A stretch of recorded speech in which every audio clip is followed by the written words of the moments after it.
안녕하세요. 하연입니다.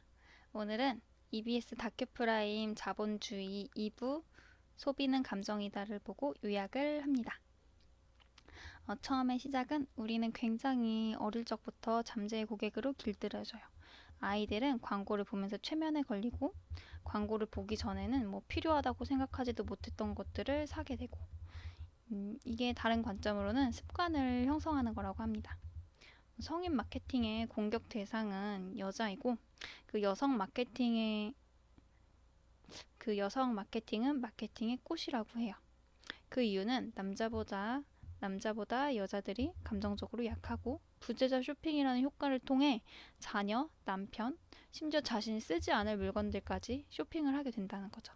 그래서 여성들은 언제나 마케팅의 표적이 된다고 합니다. 그리고 우리는 무의식 상태에서 쇼핑을 하게 되는데 여기서 무의식이란 머리에 안경을 얹고 있어도 의식하지 못하고 그리고 전화를 하면서도 웬만한 장애물은 피할 수 있고 그리고 무의식이 하고자 하는 쇼핑을 의식이 합리화를 시켜줍니다. 이래서 사야 돼, 저래서 사야 돼 라고 하면서 마케팅은 무의식적으로 작용하는 것이 최종 목표라고 합니다.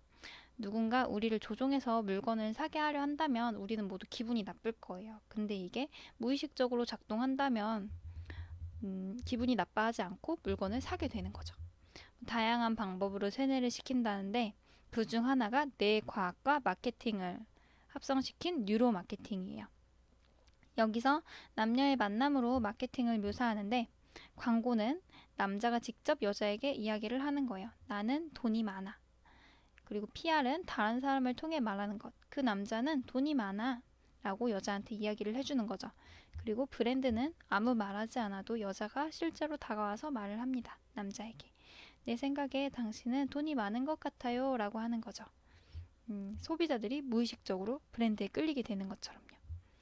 쇼핑은 사실 감정이래요. 마케팅이 지배하는 것도 감정이고 감정 마케팅은 굉장히 무서운 것이고 우리가 사지 않고는 못 배기게 이렇게 만들죠. 우리가 하고 있는 소비를 분류를 해보면 살아남기 위한 생존 소비, 그리고 일상생활을 위한 생활 소비, 넘어서면 과소비, 지나치면 중독 소비가 있어요. 우리 집이 제대로 쓰고 있는 것인지 알아보려면 과소비 지수를 통해서 알아볼 수 있는데 수입 빼기, 저축, 나누기, 수입을 하면 결과가 나와요. 1은 재정적 파탄 상태, 0.7은 과소비 상태, 0.6은 적정 소비 상태, 0.5는 근검 절약형.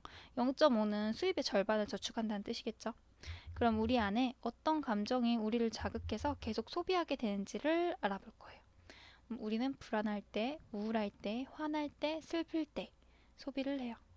쇼 호스트들은 감정적인 멘트를 연구를 하고 학원도 마찬가지예요. 불안해서 다니는 거지 필요해서 다니는 건 아니죠. 이 다큐멘터리에서는 실험이 나오는데 축구 실험, 토론 실험, 사탕 실험이 나와요. 이제 축구 실험은 초등학교에서 진행이 되는데 오후에 할 축구 시합에서 제외시키고 싶은 친구를 적어서 제출을 해달라고 해요. 그리고 그 친구들을 불러서 결과와 상관없이 본인이 제외되었다고 말을 해요. 근데 나중에 착오가 생겼다고 실제로 제외되지 않았다고 같이 축구를 할 수 있다고 말을 해줘요. 이를 통해 우리는 주변 사람들로부터 배척당하는 것을 굉장히 두려워하고 이것은 감정에 큰 상처를 주게 된다는 것을 알아볼 수 있죠. 그리고 다른 토론 실험의 제목은 돈의 상징적인 힘. 이 실험도 축구 실험과 좀 비슷해요. 5분간 토론을 시키고 다음 토론에서 누구와 함께 하고 싶은지를 물어봐요. 이후에 동전을 그리라고 했는데 아무도 나하고 토론을 하지 않으려고 한다는 소리를 들은 패널들은 동전의 크기가 매우 크게 나타났어요. 사회적으로 배척을 당했을 때 이를 보완하고 싶은 욕구가 따르는데 금전적으로도 이 욕구를 해소할 수 있다는 거죠.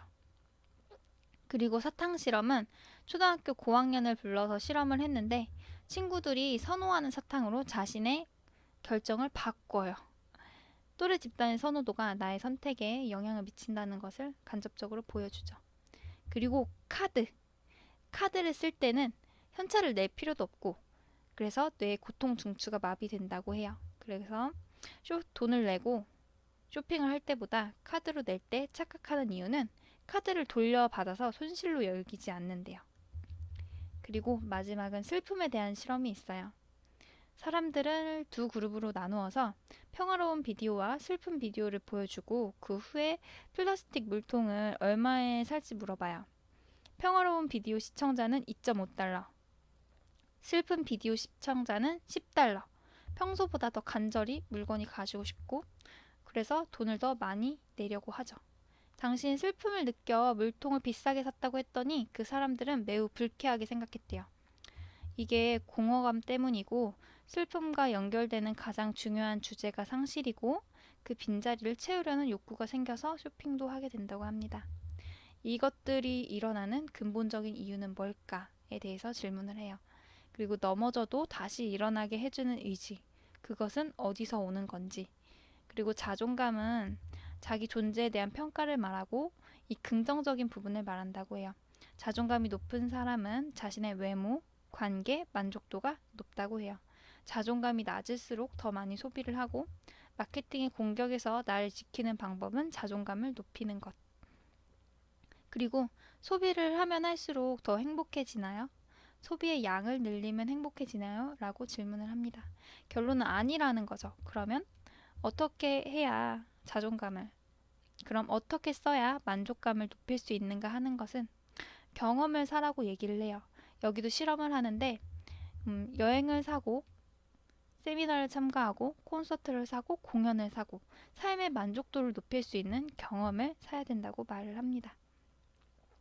우리는 소비가 아닌 진정한 나를 찾기 위한 노력이 필요하고 현대 사회에서 소비자로 매일 조종당한다는 사실을 아는 것이 필요하고 자신을 더 깊이 사랑하면 돈을 덜 쓰게 되고 그리고 행복은 멀리 있는 것이 아니라 가까이 있는 사람과의 관계를 통해서 온다는 것을 깨닫고 나의 존재 자체가 다른 사람들에게 정말 필요한 존재라는 것을 인식을 하면 인간은 행복해질 수 있다고 합니다.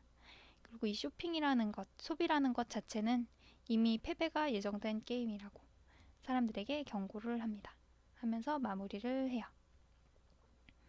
영상 재밌게 보셨으면 좋아요랑 구독하기 눌러주세요. 감사합니다.